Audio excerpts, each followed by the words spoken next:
ધન્યવાદ તમે આવ્યા એ બદલ. હું છું doctor Vaibhav Patel, orthopaedic and joint replacement સર્જન. હું સ્પેશિયલી ઘૂંટણ બદલું છું અને હવે એડવાન્સ ટેકનોલોજી એવી થઈ ગઈ છે કે પહેલાં આપણે નોર્મલ રીતે ઘૂંટણ બદલતા હતા, પરંતુ હવે સમય ટુ સમય અપડેટ વર્ઝન આવે છે, નવી ટેકનોલોજી આવે છે, એઆઈનો જમાનો છે. તો એ અપડેશનમાં આપણે ઘૂંટણનું રિપ્લેસમેન્ટ રોબોટિક પદ્ધતિથી કરીએ છીએ અને આ આપણે છેલ્લા ઘણા મહિનાથી કરીએ છીએ અને ચરોતર જિલ્લામાં સૌથી વધારે રોબોટિક સર્જન કરનારા અહીં છે અને છોટા ઉદેપુરથી, બરોડાથી, છાનીથી ઘણા બધા પેશન્ટો આપણે દર વખત આવે છે અહીં આગળ. સર, આની મેં ખાસ જે દર્દી છે ઓર્ડિનરી જે રીતે ની રિપ્લેસમેન્ટની આમ ઘણી જાહેરાતો આવતી હોય છે અને ઘણા દવાખાનામાં કરતા હોય, એમાં ને આમાં શું ખાસ ફેરફાર દર્દીને કઈ રીતે ફાયદો પહોંચે? એટલે ખાસ કરીને રોબોટિક ની રિપ્લેસમેન્ટના ફાયદા ઘણા એવા છે. તમે સાંભળ્યું હશે કે રિપ્લેસમેન્ટ કરાયા પછી ઘણા દર્દીઓ ખુશ નથી હોતા, એમ કહે છે કે ફેલ જાય છે, એવું કહે છે કે મજા નથી, દુખાવો ફરીવાર ને ફરીવાર રહે છે. 20% દર્દીઓ એટલે કે 100 દર્દીઓ આપણે ઓપરેશન કરીએ તો 20 દર્દીઓને મજા આવતી નથી અને એનું કારણ ટેકનોલોજીએ શોધ્યું કે કેમ મજા આવતી નથી. તો એમાંથી તારણ મળ્યું કે જે અમુક વખતે એની જે આપણે આ દાગીના વાપરીએ એ મોટા આવી જાય, અમુક વખતે હાડકું વધારે કટ થઈ જાય, અમુક વખત ખોડ રહી જાય, અમુક વખતે તેની પ્લાસ્ટિક છે ઊંચું નીચું આવી જાય. તો આ બધા મુખ્ય કારણો છે. તો રોબોટિક પદ્ધતિમાં આપણે લાઈવ ગેપ બેલેન્સ કરી શકીએ છીએ, લાઈવ જોઈ શકીએ છીએ કે ભાઈ ઓપરેશન આપણે કરીએ તો પછી કેટલું આપણે એનું ખોડખાંપણ રહે છે કે નથી રહેતું. ત્યારબાદ આપણે સીટી સ્કેન કરાવવાથી તેમાં કંઈક ખોડખાંપણ છે, હાડકું ખરાબ છે તે પણ જોઈ શકીએ છીએ.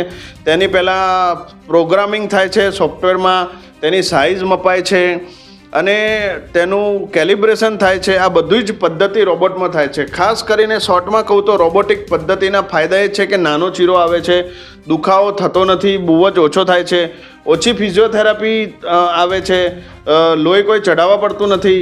હું ખાસ કરીને સ્નાયુ કાપ્યા વગર કરું છું. જે રોબોટિક પદ્ધતિથી કરેલા ની રિપ્લેસમેન્ટ છે બહુ લાંબુ ચાલે છે. પહેલાં જે રિપ્લેસમેન્ટ છે એ તમે સમજો કે 12-15 વર્ષ ચાલતા હોય, તો રોબોટિક પદ્ધતિથી કરેલા બેલેન્સવાળા ઘૂંટણ છે એ 20 વર્ષ સુધીનું આયુષ્ય તે લોકો કહે છે. તે ઉપરાંત દુખાવો ઓછો થવાથી દર્દીને એવું લાગે છે કે બહુ ઝડપી રિકવરી છે અને ખુશખુશાલ હોય છે. એટલે આ બધા રોબોટિક ની રિપ્લેસમેન્ટ કરવાના ફાયદા છે, કારણ કે ટેકનોલોજીમાં આપણને ખબર પડે છે, દેખાય છે કે ભાઈ આ આટલું બિંદુ મૂકવાનું, અહીં આગળ પહેલાં આટલું ઘૂંટણ છે, એની સાઇઝ આ છે, દાગીનાની સાઇઝ આ છે, હાડકું ઓછું કટ થાય છે, સ્નાયુને ઢીલા ઓછા કરવા પડે છે, સોફ્ટ ટિશ્યુ રિલીઝ કહે છે. તો આ બધા રોબોટિક ની રિપ્લેસમેન્ટના વિશેષ ફાયદા છે. તો તમને જણાવું કે છેલ્લા આપણે જ્યારથી રોબોટિક પદ્ધતિથી ચાલુ કર્યું, આપણે ખાસ કરીને અમેરિકાના સાંધા નાખીએ છીએ. ટોટલ પેકેજ ખૂબ જ નહીવત ઓછા પેકેજમાં હોય છે અને લોકો સુરતથી, બરોડાથી, છોટા ઉદેપુરથી, અમદાવાદથી, મહેસાણાથી, કલોલથી, ભૂતથી પણ પેશન્ટ આવેલા છે, ભચાઉથી. તો આ બધા જ પેશન્ટો આવે છે. બોમ્બેથી આવતા હોય છે તો ટ્રેનમાં બેસી જાય છે અને અહીં અમારી ગાડી લઈ આવે છે.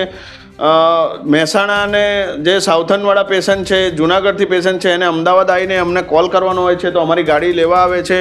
બાકી તો આ પટ્ટાથી તો બોમ્બે ને બધેથી તો ટ્રેન અવેલેબલ હોય છે. બરોડાથી પણ બહુ જ પેશન્ટો આવે છે. હમણાં પણ આપણે હાલમાં પણ 5 પેશન્ટ દાખલ છે જેનું રોબોટિકથી કરેલું છે. આજે પણ 2 રોબોટિક રિપ્લેસમેન્ટ સર્જરી છે. તો આ બધા જ પેશન્ટને નડિયાદ એક રીચેબલ પ્લેસ છે, ટ્રેન બધાને મળતી હોય છે અને અમદાવાદ તરફથી અમારી હોસ્પિટલ પણ છે, ત્યાંથી અમે સપોર્ટ કરીએ છીએ. એટલે તમે સમજો કે રોબોટિક પદ્ધતિ એટલે એવું નહીં કે બધું રોબોટ કરે, કરવાનું તો અમારે જ છે. ઢીંચણ અમે ખોલી આપીએ છીએ, બરાબર, અલાઇનમેન્ટ અમે કરીએ છીએ. ફક્ત ને ફક્ત જે આપણે એનું મેઝરમેન્ટ કરીએ, એનું બેલેન્સ કરીએ અને એને આદેશ આપીએ તો હાડકાનો જે કટ છે, તમે જુઓ કે આવું મશીન આવે છે, એ મશીન એક મશીન આવતું હોય છે. એ મશીનમાં આપણે પહેલાં બેલેન્સ કરી નાખવાનું કે આપણે કેટલી બાજુથી કેટલા કટ કરવું છે. જ્યારે પહેલાં નોર્મલમાં ફિક્સ હોય કે જીગ મૂકી અને આપણે કટ કરી દીધું. તો આ મશીન જે છે એ ખાલી કટ કરે છે, હાડકાનું કટ કરે છે અને ત્યારબાદ અમે જે નોર્મલ રીતે સિમેન્ટથી એને દાગીનાને ચોંટાડી દેવાનું હોય. તો ઘૂંટણનું ખોલવાનું, એનું ઓબ્ઝર્વેશન બધું જ ઓર્થોપેડિક ડૉક્ટર એટલે કે હું જ કરું છું. રોબોટ તો ખાલી અમુક જે હાડકાનું અને મેઇન સ્ટેપ છે જેમાં પ્રિસિઝન જોઈએ છે, એ સ્ટેપ એ રોબોટ કરતો હોય છે. તો અહીંના સંપર્ક માટે નંબર 84 88 934 981 આ નંબર છે. તમે સ્ક્રીન પર પણ તમે મૂકી શકશો. એટલે અને વેદ સુપર સ્પેશિયાલિટી હોસ્પિટલમાં તમે ગમે ત્યારે ગૂગલ પર પણ સર્ચ કરશો તો મળી જશે.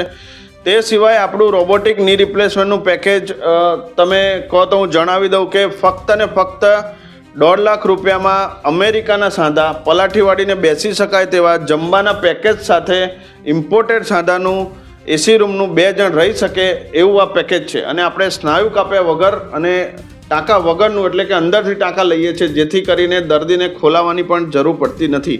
અને દર્દીને એક જ વખત આવવાનું રહે છે અહીં આગળ. એ પછી એ બીજું બધું ડ્રેસિંગ ને બધું આજુબાજુ એક વખત કરાવવાનું હોય છે અને પછી અમે વિડીયો કોલથી ટોટલ સપોર્ટ કરીએ છીએ. બિલકુલ, તમે પગલું મૂકો અમારે ત્યાં ત્યારથી લેબોરેટરીના રિપોર્ટ, સિટી સ્કેનનો રિપોર્ટ, ઇમ્પોર્ટેડ ઇમ્પ્લાન્ટ છે જે અમેરિકાના કંપનીના છે, રહેવાનું, જમવાનું, દર્દીનું, ઓપરેશનની દવા, ઓપરેશન પછીની દવા, ખાલી જવાની દવા એમનામાં છે, બાકી બધું જ અમારું પેકેજ છે. અહીંયા જેટલી પણ સારવાર તમામનું 1.5 લાખ. બિલકુલ 1.5 લાખ રૂપિયા છે. જે રોબોટિક રિપ્લેસમેન્ટના ચાર્જ છે બરોડા, અમદાવાદ, બોમ્બે એ 4 લાખથી 3.5 લાખથી ચાલુ થતા હોય છે. અને એ જ મશીન છે, એ જ ઇમ્પ્લાન્ટ છે, કોઈ જ ફરક નથી, બધું જ સેમ ટુ સેમ છે. એમાં કોઈ ક્વોલિટી કોમ્પ્રોમાઇઝ નથી, કોઈ ફેસિલિટીમાં કોમ્પ્રોમાઇઝ નથી. આપણી વીવીઆઈપી હોસ્પિટલ છે, તમે જેમ જોઈ એમ તમે વિડીયોમાં પણ બતાવી શકશો. એટલે કોઈ જ કોમ્પ્રોમાઇઝ નથી. એટલે તમામ ફેસિલિટી પ્રમાણે એમને આ ફક્ત 1.5 લાખ રૂપિયામાં છે. એમાં સર કોઈ ઉંમર હોય કે આટલી જ ઉંમર સુધીના કરાવી શકે એવું કંઈ? બહુ સારો સવાલ પૂછ્યો તમે. ની રિપ્લેસમેન્ટમાં જો તમારી ફિટનેસ સારી હોય તો અમે 95 વર્ષ સુધીના કરીએ છીએ. આવતીકાલે 80 વર્ષના પેશન્ટનું ઓપરેશન છે, અમેરિકાથી આવેલા છે. 80 વર્ષના ખાસ કરીને 85 વર્ષ સુધી આપણે કરીએ છીએ. અને 75 વર્ષના નીચે હોય તો બંને ઘૂંટણના રિપ્લેસમેન્ટ આપણે એક સાથે કરી શકીએ છીએ. Thank you sir. આ કાકા શું કહેતો? મેં વેદ હોસ્પિટલમાં રોબોટિક ઓપરેશન કરાવ્યું ટીચરનું, એ સારું થયું મને. શું ભાઈ? હા, કોઈ તકલીફ હા, રોબોટિક પદ્ધતિથી ઓપરેશન કર્યું છે, કોઈ જાતની બીમારી કશી નહીં એમ. ક્યારે કર્યું ઓપરેશન? ઓપરેશન કાલે સોમવારે હું કહેવા માંગતો 3 તારીખ. કરાવવું હોય તો કરાવવું હોય તો સારું એમ. કોઈને કરાવવું હોય ને તો આ હોસ્પિટલમાં સારું. કઈ જગ્યાએ કરાવ્યું હોસ્પિટલ? આ અહીંયા માય માતાનું મંદિર આગળ નડિયાદ. શું નામ તમારું? જયંતિભાઈ. કયું ગામ? જયંતિભાઈ ગોરધનભાઈ પટેલ, પીપરાતા, તાલુકો નડિયાદ. કાકા શું નામ તમારું? મારું નામ રશ્મિકાંત ગોરધનભાઈ પટેલ, મૂળ ગામ વસો, હાલ નડિયાદ. મેં વૈદ હોસ્પિટલમાં ઘૂંટણનું ઓપરેશન કરાયું. એ બહુ સારી રીતે કરે છે, સ્ટાફ બહુ વ્યવસ્થિત છે અને સર્વિસ પણ બહુ ફાઇન આપે છે. કોઈ પણ જાતની ચિંતા કરવા જેવું નથી. રોબોટિક પદ્ધતિથી રોબોટિક પદ્ધતિથી કર્યું છે વૈભવ સરે.